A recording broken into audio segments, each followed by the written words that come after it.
Welcome back to Evolution 2016. More Street Fighter V action. We've had some crazy matches already. I'm James Chen. I'm Ultra David. That's right. We're going to be getting into more SF5. We're going to be saying that a lot this weekend. Yes. That's something we're going to say a lot because there is so much Street Fighter V. Of course, we're going to be on Capcom Fighters. There's been other stuff already, and there will be more in the future on SRK EVO 1 and 3, I think. It's all over the place. But as we've said before, that's because there are over 5,000 people in this tournament, and that means that there's going to be a lot of action to cover, and we wanted to bring as much as we possibly could. Yeah, in terms of video games, this is probably the largest tournament ever. Like, in terms of number of entrants. It's hard to imagine that there have been more people in one weekend that have played at a video game tournament. Yeah, I was actually talking with Ski Sonic earlier. I really want someone to, like, take every match, average how long it takes, maybe, you know, just do the guesstimate on how long that takes. Yeah. Add up all the time and see how many days of Street Fighter have been played this weekend. Dude, you know what? I bet that EVO staff did those calculations when they were planning the whole thing. I'm sure they had to take that into account. Yeah, because I would love to see if it, like, are we at a year? Are we at, like, more than a year's worth of Street Fighter play? I don't know about a year, but, you know, there's a lot. But yeah, we're going to continue right away. You can see on your screen right now is Black Skills from the United States going up against Saint Connor from the US. Of course, Black Skills, you and I are personally familiar with. He is from the Southern California region, plays at Wednesday Night Fights a bunch of times. Was a Vega player in Street Fighter 4, switched over to DJ for a while, but I believe back at Vega now. Yep, there it is. Yeah, he's told me that if they bring DJ back again, that he'll play DJ, but in the absence of that character, Vega is his character. Okay, and I think that's great. I really like Vega in this game. I think he's really good. Very strong character. St. Connor lining up with Mika against the Vega from Black Skills. So we'll see if Vega can control the space. You know, that's the goal for him in this game, in this matchup. Control space, don't let her in, or pressure her, because her defensive options are not very good. Right. But one of the hard things, we've seen this common strategy now from a lot of players. Whenever you block Mika's drop kick, you V-reversal her just to get her off of you, right? Yeah. Unfortunately, Vega doesn't really have that. He's going to end up doing the backflip back, so he's just escaping. So it's going to be harder for Vega to get Mika off of him once she gets that momentum going. Yeah, that's the whole goal, is to not let her touch you. Oh, and if she does, if she makes a mistake, you have to punish. Here it is. Slap, slap, claps, claps. All right, caught her with the slide there. Meaty Aurora spin edge. Nice, and then goes into the command throw instead. Oh, well. Black Skills, yeah, I love that he was walking away purposely to a spot where he could anti-air. Nicely done. Yeah, great first round. Now, St. Connor did get in a couple of times. He just wasn't able to take advantage of it. So that's something that Black Skills can probably feel a little more comfort with and maybe play a little more offensively. I think you can play offensively as Vega in this matchup, yeah, if you want. This is just, well, okay, that was mistimed, unfortunately, by St. Connor, but that was a big chance for him. Oh, he's going to be able to combo off of that. Yeah, there it is. Big damage. Went for the command throw, but here comes here comes St. Connor. Gonna get the corner carry with the EX Flying Peach. Nadeshko's still available, hasn't even used it. Oh, wow, grab. Again, that's the second time that's happened. Not expecting the cross-up from Vega. Oh, well, that's kind of funky, yeah. Okay. So Black Skills now really doesn't need to go in. He can just hang out, look for a spot. Here, Nadeshko, will she help out? Long delayed Nadeshko. I'm really surprised to see St. Connor not have rushed in more during that Nadeshko. And I love the counter with the V trigger. It's safe, so even if you're too late, you won't get punished. And it's one button. It's very easy to do. So good stuff to Black Skills. But again, you know, like as Black Skills, you're sitting here playing, and every time St. Connor's gotten in, you've been able to escape with just like a back throw or just get out of there. So I just think that feels like that just adds a lot of confidence to your own game, that you can make a couple of mistakes and still get out of there. Ooh, crush counter, stand roundhouse. Gets the reset throw combo. No claw, so got to be careful of the command throws now. Just goes for the regular throw instead. Oh, and everything right now going Black Skills' way. Goes for the EX just to finish it off, and there it is. How many perfects have we seen on stream? But that's just the nature of Street Fighter V. It's such a momentum-based game that once a character gets in, it's very easy for them to get the stun and then the kill right afterwards. It's a pretty good position right now for Black Skills. been able to keep her out or play his offense for the most part. Oh, and again, when there are those mistakes, they need to be punished well. Yeah, and that's also in St. Connor's favor now because he can kind of go for riskier stuff, knowing that Black Skills keeps missing the proper punishes. If St. Connor gets a chance again, there's pressure right now from Black Skills. Oh, dash forward, body pressure. Yeah. That's going to be that. Assuming this is not messed up, and it's going to be pretty hard to do that. Oh, he goes for the simple combo. I like it. Smart. And yeah, he had the proper meaty timing. You heard the EX Flying Peach from Mika, but she doesn't get armor until the 3rd frame. So if you hit her proper meaty timing in those first or second frame, it's just going to get beaten. And that's exactly what happened. So Black Skills was able to take that. That's right. Nice job by Black Skills. We're going to quickly move on after just briefly talking about it to the next match, which is going to feature another California player, although from the other side of the state, which is BJ Unchained from Northern California, who has had a lot of success in that scene. Right, he's been able to win quite a few of their weeklies in a row. When he's gone out to other events, he's had sort of a mixed result. Yes. Right. Sometimes he does great. Sometimes he looks fantastic. Sometimes he loses earlier than he wants to. Right. But there is a lot of talent there. There's a lot of skill there. A lot of practice. I know he gets to play the game a lot, considering the people who he lives with, like his brother Kelvin. Himself, yeah. You know, Julio was up there for a while, and so he gets a lot of play. And if he's on his game, I think he really is one of the best players, certainly in California, maybe in the U.S. Yeah, I mean, he's done super well in Street Fighter 4 as well. If you remember, at NCR in 2014, I believe it was, is when he had the ridiculous Cody comeback against Bonchan. And so, you know, such a potential player. He's basically one of those players that's right on the cusp, in my opinion. Yeah. He's super good. He can win tournaments. Yeah. But now it's just about making sure that you're consistent each and every time that you're out there. Right, and it's the consistency that I think ultimately is the hardest for a lot of people. You know, you can certainly have good days. A lot of people can have good days, but to have that often is very tough. And at an event like this, 5,000 people, to have consistency not only across events, but within the same event. If you're good for 2 hours, that's not enough. Right. It's not. You have to be good 2 hours during pools. You have to be good during however long it takes after that. I don't even know how many hours of total play you would need to get to EVO top 8. A lot. And keeping that throughout the whole time is not easy. Yeah, and it's interesting too, because like even some of the top players, they'll have bad days. They'll have bad matches, but somehow you know how to play through that. Like you understand, like I'm not hitting my links today, or you know, I'm not doing well in this area, and you can compensate in other different paths, right? So you can make up for the fact that you had a bad day. It's like when you see a basketball player, like you've had days where Jordan isn't shooting very well in the first half, and then he just figures out a different way to make it work, and then all of a sudden in the last half of the game, he like scores like 30 points, right? And that's really something to learn when you're playing Street Fighter, when you're at a tournament. You can have a bad day, you can have a bad match, or you lose the first game.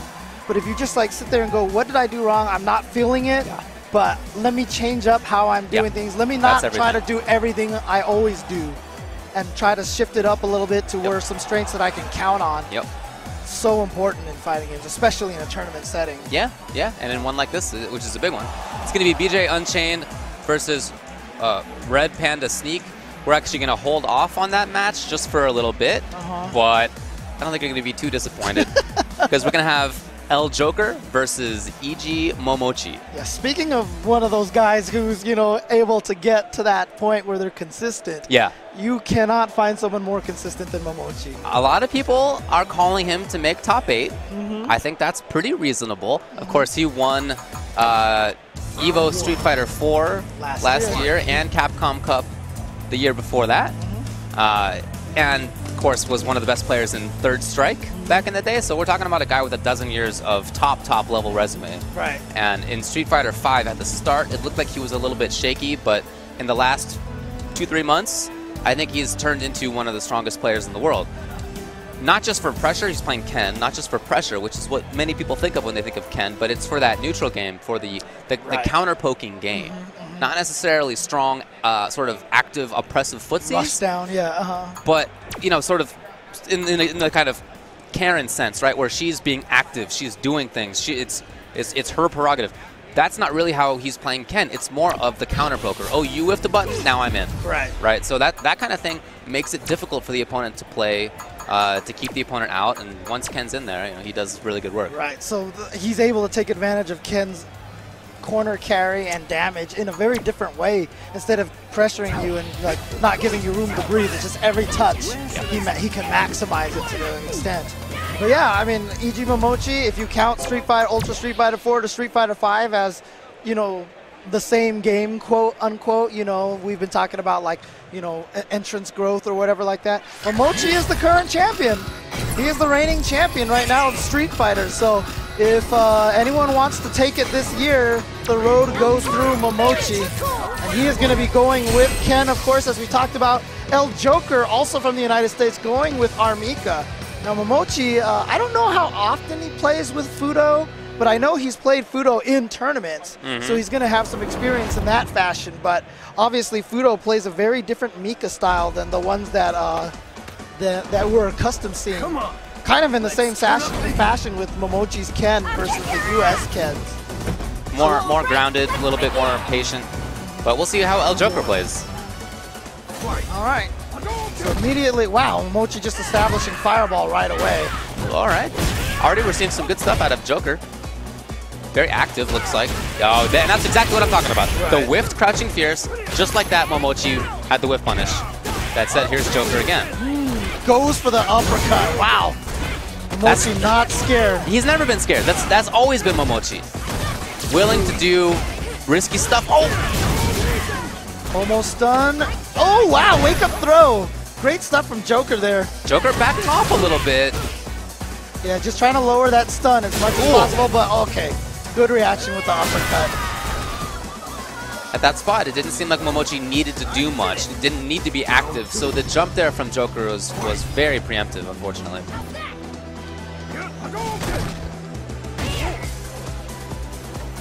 I really think there is a range where Mika can play well, but when you see somebody like Fudo play her well, it's much closer than I think a lot of people expect. Okay, punish. Saves it with the bar. Ay, wow. Momochi looking good. He's going to get super. There it is. There it is.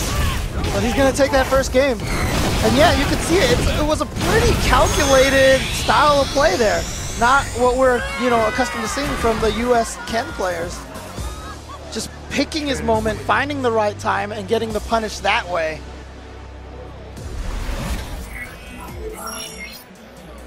So when the game first came out, people, including me to be honest, thought that Mika didn't seem like she had a very strong ground game. But now that we have seen more of it, I do think she does. I just think you have to play at a range that's considered pretty uncomfortable by a lot of people. Like, it's much closer than you think it should be. The range where Joker is standing at is not really it. Oh, a little bit too far. I like this though. The pressure's looking solid. Had to make it safe there. And now threw him in the corner. Oh wow, beating the meaty uppercut, it looked like. Okay. This is the oh, you've got, whenever you go for that throw and they neutral jump, you have to have your anti-air ready to go. And Mika has that crouching strong, which works perfect in that situation. Oh no, it baited out the throw.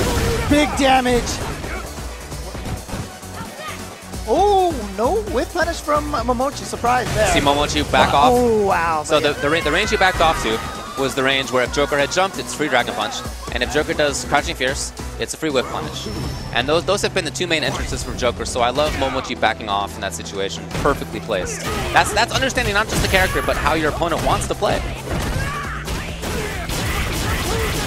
Alright, gets the combo, and look at that, 2 combos, and guess what? You're in the corner. Alright, that time Momochi didn't get the proper meaty timing. He beat the EX Peach one time. Joker's in trouble. That's it right there, yep. And Momochi's gonna move on. As we said, he's expected to go deep. And looking like it there, right? I mean, he looked good. Looks solid, yeah. And again, you know, we've talked about, you know, tournament mindset, tournament strategies. One of the other important tournament strategies is really, really trying to bide your time. It's kind of like, this is a marathon. This is not a sprint, right? Okay. So when you're playing early, try to play as very simple as possible. You're going to want to try to assume if you're Momochi, you're probably seeded a little bit in this tournament. I'm sure. So the players that you're going up against aren't going to be as strong as some of the other players. So, you know, just kind of relax, play your very basic game, try to win that way, and if you can, that just kind of saves a lot of the mental faculties for later on once the pool gets to the end and you have to fight the other strong players in your pool.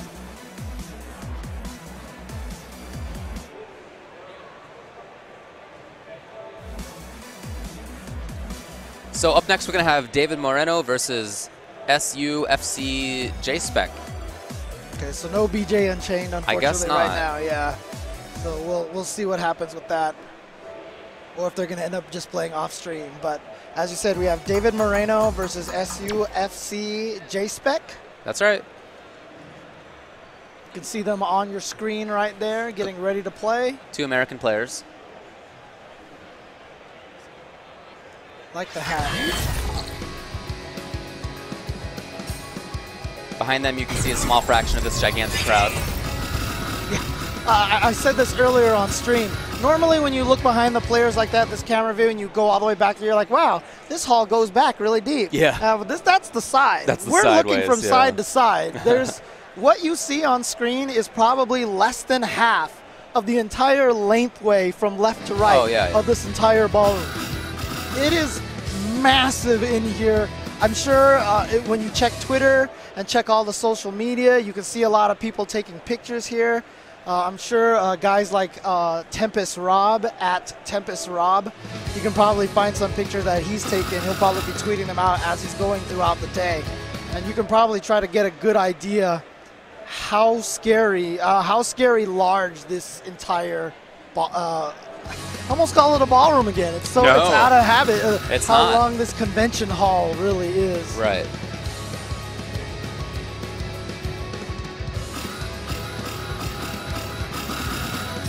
After this is when we're going to have BJ Unchained versus Red Panda Sneak. Well, we'll see. Okay. So we might get a boxer on screen, or I don't know. I saw it briefly, but I don't know if it's going to last.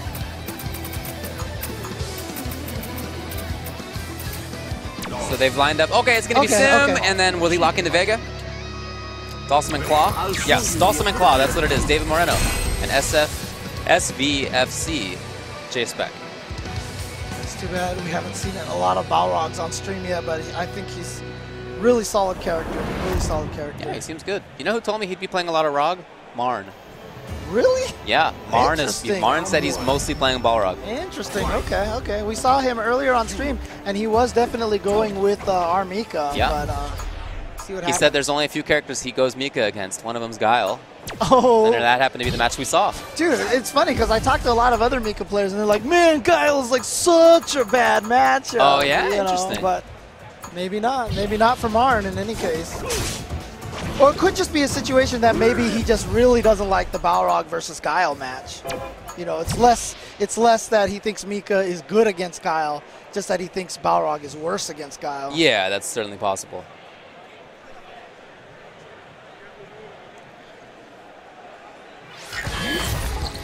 So will there be any changes?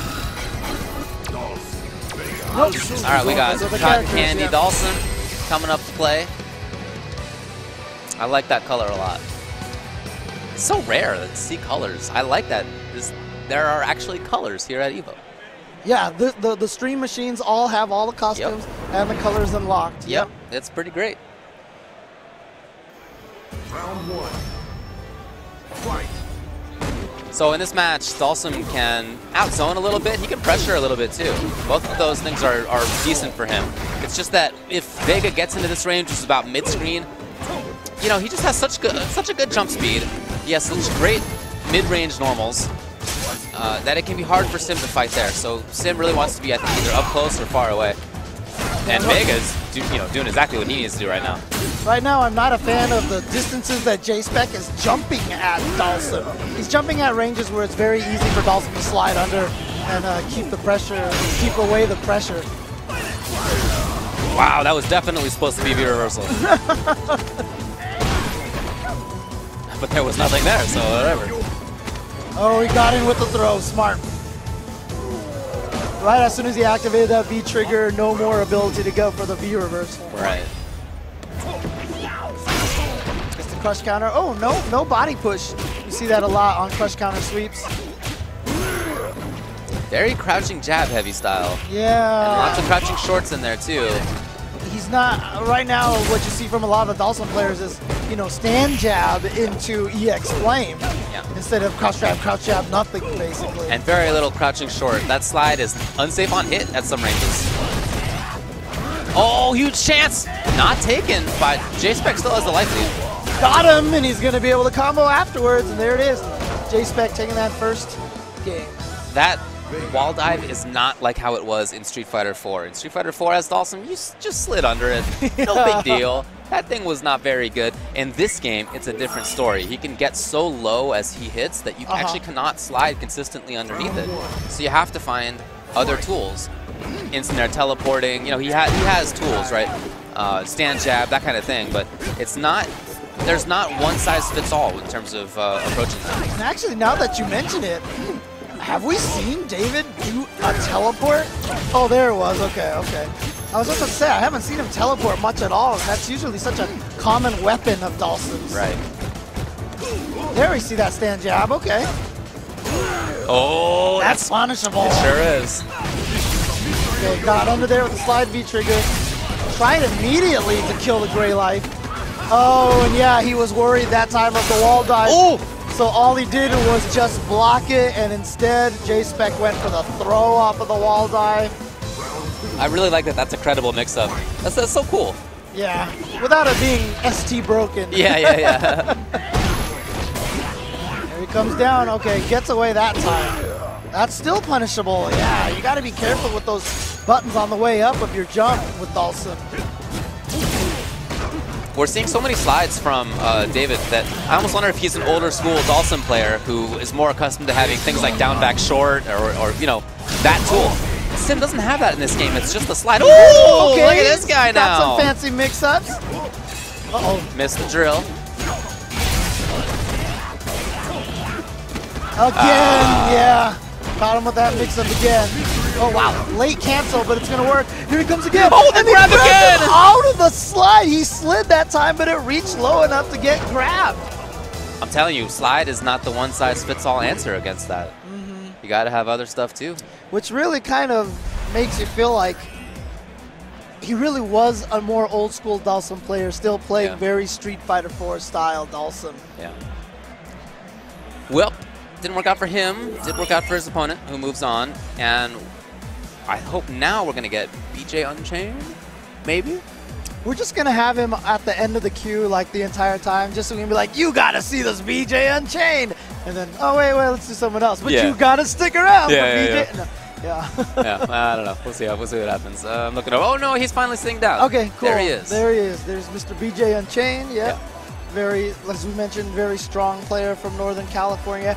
But however, even though he is from Northern California, we can lay a little claim to BJ Unchained because he was going to school down in Southern California where he really gained his prominence in Street Fighter 4. Those are his, I would say, formative Street Fighter years. Exactly. So he learned most of his stuff from, you know, the awesome SoCal scene as opposed to the sad No, I'm just kidding. You know, what's funny is I did the exact opposite. I'm from SoCal and I went to college in NorCal, and that's where I did most of my early fighting game playing. And so when I came back to SoCal, that's why he's playing in your commentary. No, I'm just kidding. Dang. Sorry. Shout out to the Barricade. Those were good days. Oh man, oh man. Long gone in favor of a gelato store. Dude, they shut down my college's arcade in favor of a gelato store. Already? Did you know this? There were already 4 gelato stores within walking distance of the campus.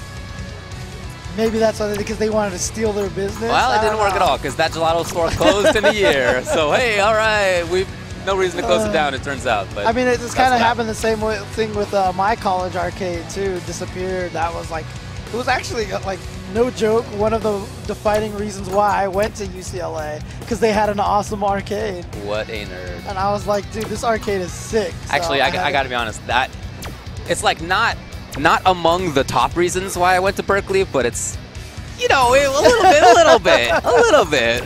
Yeah, no, it's there. A little bit. I gotta be honest. I'm not even gonna lie, like 100%. I was like, dude, because my brother went there, and I saw the arcade, and I was like, this arcade's sick. I gotta go to the school. Because gotta study up and get into UCLA so I can go to the arcade. I needed to get a proper education in Street Fighter. Yeah, well, UCLA. you did, so it all worked out for you. Exactly. So there you go. So. Yeah. All right, we're finally gonna get BJ Unchained. Red Panda Sneak. Is it sneak or is it steak? Oh, I don't know. I'm not sure whether it's an N or a T because we have differing spellings going on different sources here.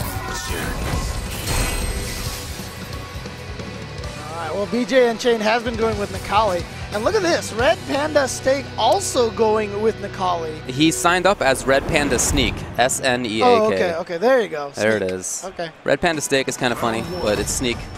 Actually, Red Panda Steak is sad to me, to be honest with you. Oh, well, you know what? Those things Different tastes for different folks. Are cute.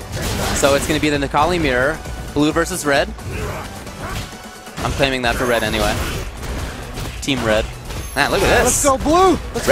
Red Panda Sneak with blue. Oh, right.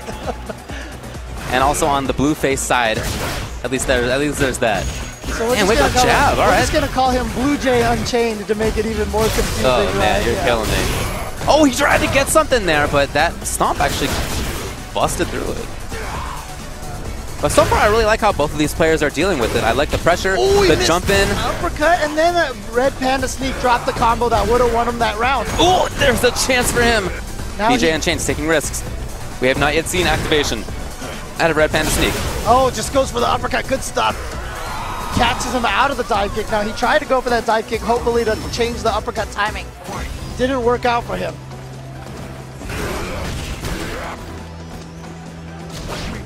Oh, just missed. But BJ Unchained unable to take advantage of that to do a lot more damage. Of course, EX stomp, safe on block. By the way, this is first round matchup. Oh, okay. Yeah, again, just showing you that no match is safe. Everyone's super good here at this tournament. Oh, well, really would have been tough to punish.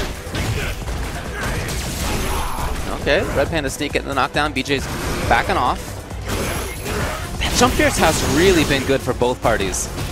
It is a really good button. I'm just surprised to see no anti-air considering how good Necalli's anti-airs are. Stand jab is great. Anti-air DP is there.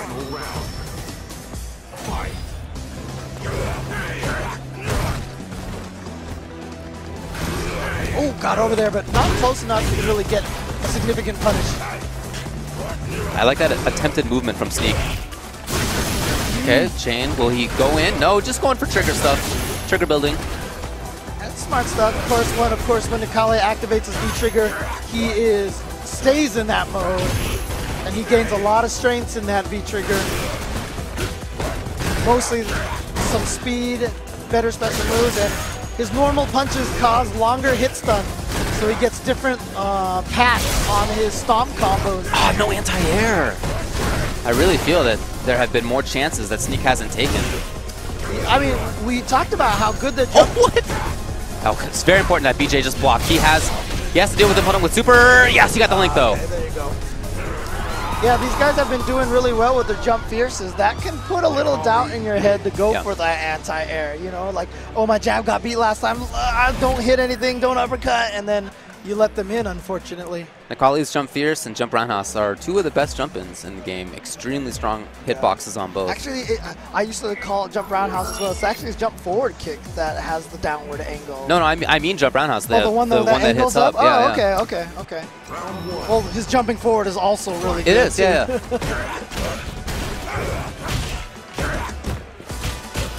Okay. That's punishable, but only with a low strong, that's all. That jump fierce.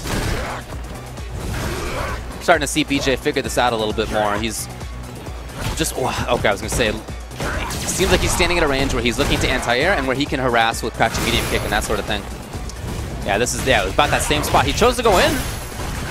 Paid off. Oh, he's got the cross up. He should be able to finish it. Oh, he missed his uppercut. Well, actually, he wanted to go for the juggle. Looked like he was going for the reset. Yeah, that's surprising, though, because he could have just killed if he had done EX upper. No whiff punish there. Can be tough. Yep. EX stomp, only really way to make it safe. As good as Necalli is, you know, his normals are not that great in range. They're a little stubby. BJ Unchained has gotten some great jump timings on this cross-up. Yeah. He walks into a range, baits Red Panda Sneak into poking, and then gets the jump cross-up. Ooh, crush counter. Oh, again? Ooh, crush counter, so he activates and goes into V-trigger. There's that stand jab. Yeah. But traded, and that just shows you how good Necalli's jump attacks are. Oh, you went in. I like the forward dash chase down, yeah. A lot of trading. These crouching medium kicks, they're both looking for the same thing. Down medium kick, stomp super. Trying to get the hit confirm going. Oh, the patience! Sneak does not want to take the risk. He knows tournament life, at least in winners, is on the line. It's really interesting. So BJ Unchained, it looks like he's doing the light kick stomp, which is unsafe on block, but I haven't ever seen Red Panda Sneak try to counter it at all. So if that is the light kick one that he's doing, then it might just be a situation where he recognized that he's not punishing it, so just keep going for it. So. Oh. So BJ Unchained takes it. It did seem at the start, and there were moments where it seemed like that could have been a win potentially for Red Panda Sneak, that he could have had that first round, that first match, but nope. BJ Unchained moves on. All right. So it looks like we have coming up next is going to be Panda TV QQEL versus Justice Fire. But before we do that, I'm going to take a quick break. The word from our sponsors from Vertigear. You see the Vertigear chairs right there in front of you. Comfortable stuff. Yep, there you go. We're sitting in them as well. Oh, yeah. Of course, we're sitting in the wrong ones. Well, you know. I'm in the red one and you're in the blue one. That's true. That's true. I'm willing to forgive it in cases of extreme chair comfort. Fair enough, fair enough. If you are interested, check them out at the information located on the bottom of your screen, and use promo code EVO2016 to save 10%.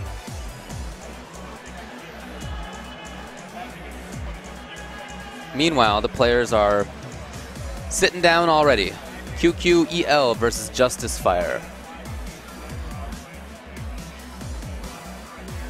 So let's see where these players are. We'll look at which bracket.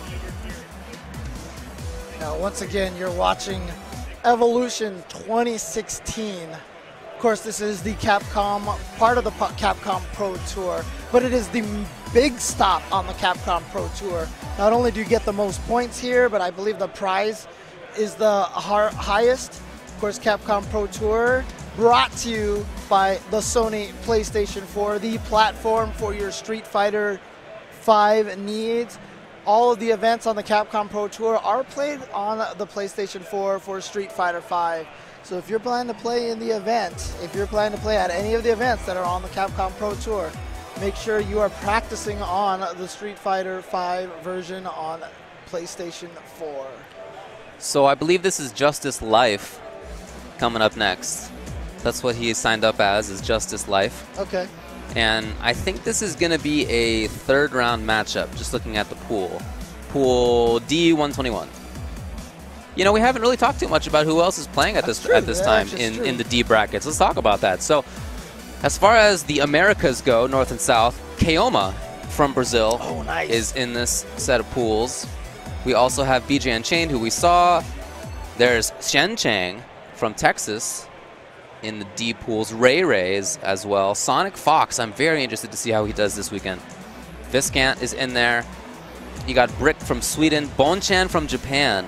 A guy who hasn't really had the best transition over to the new game, but Yeah, he in Such fact, a talent, you can't count him out. Bonchan has switched over as well from Ryu to Nash. And Oh, is that so? He's basically trying to say that, he said in the 4-gamer interview that he's trying to get a hold of Nash right now. Okay, So, yeah. well that's cool. Momochi, who we already saw as well. Umezono is in this one, and Xian is in this set as well. Oh, I hope we get to see him. So we have the 2 top Fang players probably in the world, both in the deep pools.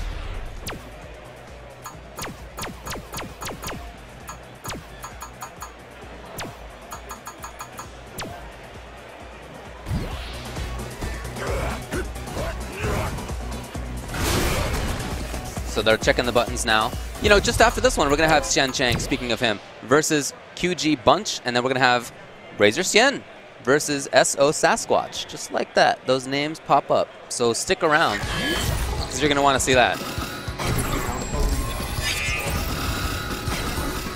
So who do we have? Rainbow Mika against Karin Kanzuki. China versus US. It almost looked like Justice Life didn't like seeing our Mika there because he kind of gave out this like little uncomfortable laugh. Yeah.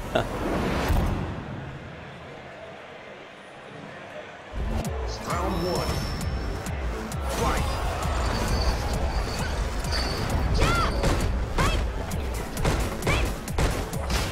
Okay, there's the Mika. And reset into what? Oh, just down fierce. Nice little side switch. So QQEL pressing a lot of buttons so far as Mika, and they've been counter hit a few times. I mean, that cross-up attempt paid off for him in the end, but it was losing the corner position, which I think was a little unfortunate, but in the end, it doesn't seem like it's hurting Justice Life too badly right now. All right, here's Nadeshko into what? The low, Ooh, and only into jab, surprising, but at least the reset happens. Yeah, okay. And then very light on the pressure. Yeah, I think he was trying to maybe bait out an EX. That would be my guess. Okay. Loses that round. I mean, it was a loss anyway. Right. No big deal. Yeah, if you see the pause, that's the inevitable death rule. Yes. If you unpause and there's nothing you can do to stop that loss, it's fine. It just goes, oh, wait, what happened? Ah, I don't understand. Yeah, that was the inevitable death rule. So Yeah, there was no problem I there. think they're talking to the judge. They should pause the game right now. Yes, they definitely should pause the game. So, yeah. No need to do anything, folks. Yeah, just play yeah. video games. Just go. I think they're. Oh, yeah, that's what they're going doing. Back into That's it. what They're they're going doing. back into it. Yeah.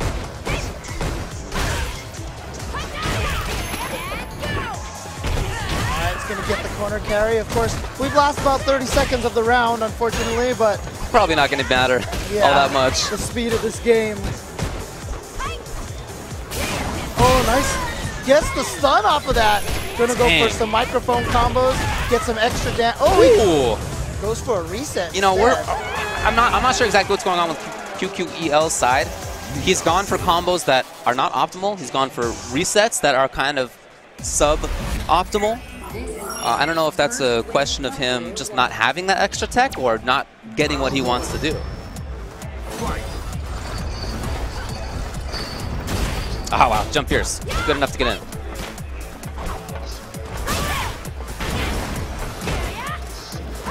There really hasn't been too much in the way of active stuff out of Justice Life.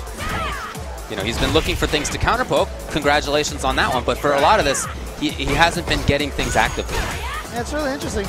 Again, another situation where it looked like he started really well, but good counters with those standing light, with the crouching and standing light punches against the overhead from Karen, because there's really nothing she can do to counter that. Ooh, okay. Again, just a stab jab reset. Nice timing on that neutral jump. It's going to be almost dead. The wingless. Oh no, Yeah, he doesn't that is need it. it. Just goes for the flying peach instead. Okay. So QQEL at match point. Round 2. Fight. All right, getting in there a little bit, and then just whipping some stands. Yeah, not very sure what funky. he's going for, but Justice Life is going to go ahead and spend the meter to do as much damage as he can right now.